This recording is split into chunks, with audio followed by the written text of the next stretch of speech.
All right, great Monday morning, everyone. Hope you're doing well. Cesar Mascoro Jr. with Manufactured Home Sales Mastery, in with our 15 minutes to mastery, just like we do each and every day of the week, 7 days a week, coming in to get you some information, inspiration, and motivation to get your day started off on the right foot.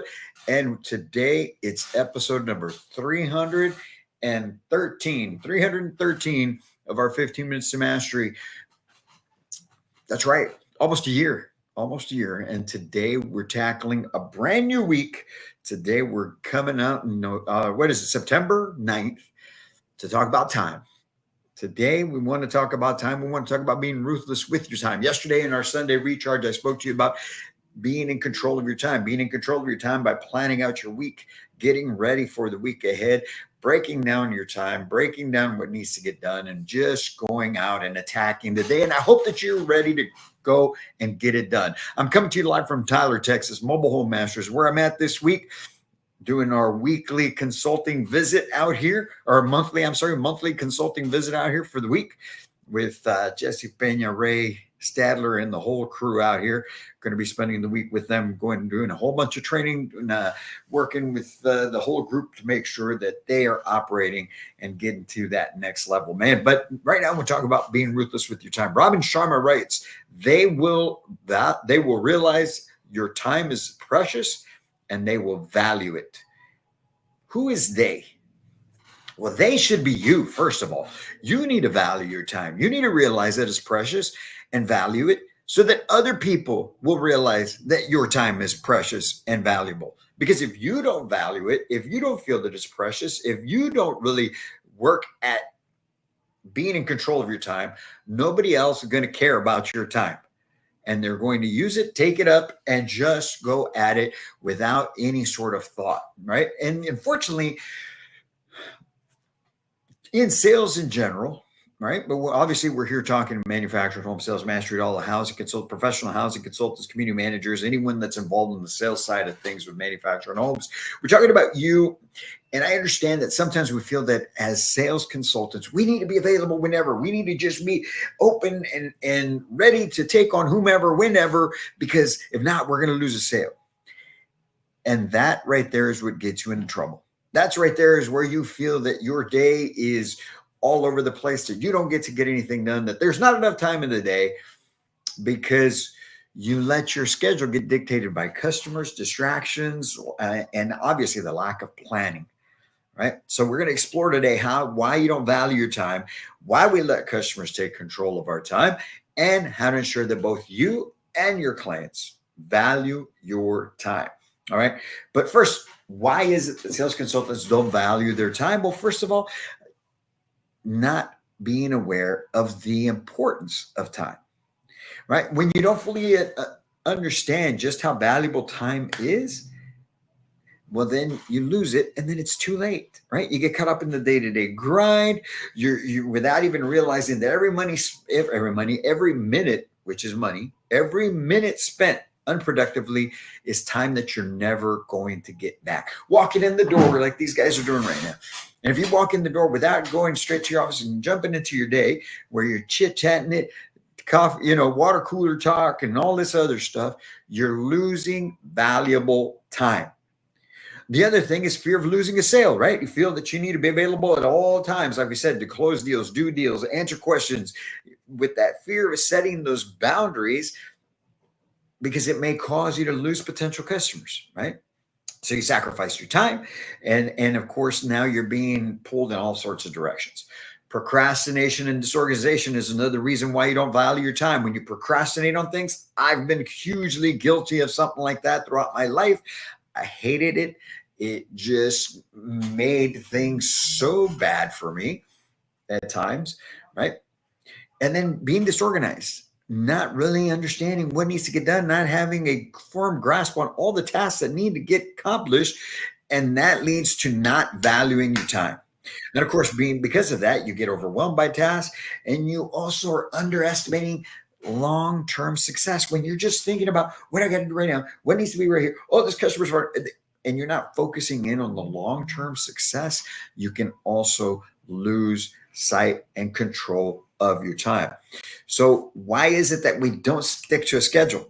Well, first and foremost, you don't have a clear plan, right? You don't have a plan. You don't have a plan for your day. You haven't laid out your task. You don't know. So how can you stick to a schedule if you don't have one? First of all, right?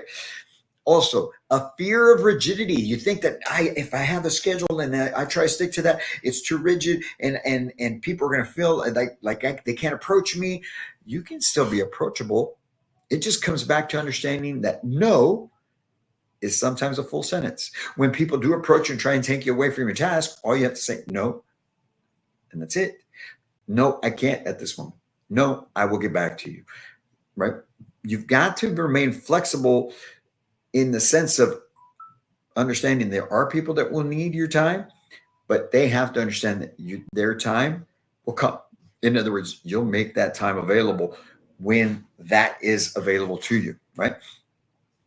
Now, another reason why we don't stick to our own schedule is overestimating flexibility. Okay, here's the thing. You overestimate your ability to be able to work on the fly, just make things happen without any sort of structured schedule. And I know I'm one of those people. I've done that a lot throughout my career. I've seen it happen sometimes when we get extremely busy here with manufacturer home sales mastery, and I'm trying to get too much done, and I can't get it done. Okay, so a lot of times these 15 minutes to mastery segments are things that I'm dealing with myself, right?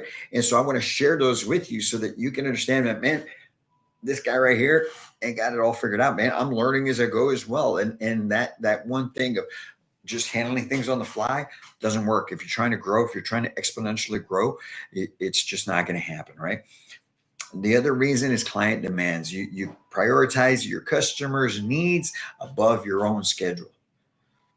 That's why this is one of the things that we are training on in our training classes from here on out. You have to block time.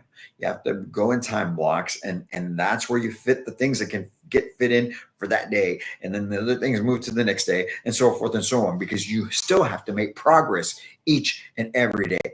So you're not going to meet every client's demands on that certain day unless it's a huge fire that just needs to get addressed for whatever reason. But for the most part, just about everything can wait a day if it needs to, right? And then the other reason why we don't stick to schedule is because we have poor boundaries. We don't set the right boundaries. You don't set the right expectations with our customers. You don't let them know that, hey, once you get the deal done, hey, I may not be available every time you call. Just like right now, while I was with you, I didn't take phone calls because I want to make sure that I give you my attention. Well, same thing. You've got to let them know that that's what they can expect from here on out. And if they can't reach you, they can text you, they can leave a voicemail, and you'll get back to them within the next 24 hours, right? But you have to let them know and set the boundaries, okay? And that way, you're not letting yourself get pulled in every direction, and you're not having customers that are upset with you because, well, you didn't tell me that that's the way it was going to work, right? So that's the main thing. And so when you have a people pleasing mentality, when you think that customer service is being available whenever and that is going to set you up for huge disappointment, right? That fear of losing business, the lack of confidence in your own value. Like, I've got to be there whenever, and just being reactive is not the way to do it. So what are the best ways to be able to make sure that you value your time and your customers value your time? We're going to run through the top 5 real quick here. First and foremost, you got to create a structured schedule. That's it. That's the way it is. Be ruthless with that time. Okay. Block out time for different things. Marketing, phone calls, deal flow, working on your current pipeline, training, your personal items, working out, when you're going to eat, spending time with the kids or your family. You've got to block all that out, and you have to make this schedule very clear, not just to your customers, to your coworkers, but to your family as well, so that they understand what needs to get done so that they can continue to live the life that you can provide for them, right? So create a structured schedule. Set boundaries with your clients. Set the right expectations with them. Let them know that you're not going to be available 24/7, and whenever they call and text that you're going to get back to them right away.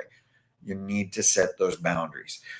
Prioritize your high value tasks. Make a list. I tell everybody, grab a notepad, make a list of everything you can, and then pick the top 5 for that day. Get them done. Top 5 the next day, get them done. Top 5 the next day, get them done. You'll see that you knock through those things, and then next thing you know, you're one day to the next, but always making progress. Learning how to say no. Sometimes no is a complete sentence. No. Don't say yes to everything. And lastly, you have to train your clients to respect your time. But that only is going to happen when you respect your own time. Start scheduling your own, making your schedule and stick to it. Set those boundaries, prioritize high value tasks, and learn to say no. When you do those, you're respecting your time, which then your customers will respect your time. You guys have a great Monday. Have a great week. Get on out there, kick some butt this week, and make it the most and the best that you can. And from all of us here at Manufactured Home Sales Mastery, as always, I can't wait to meet you.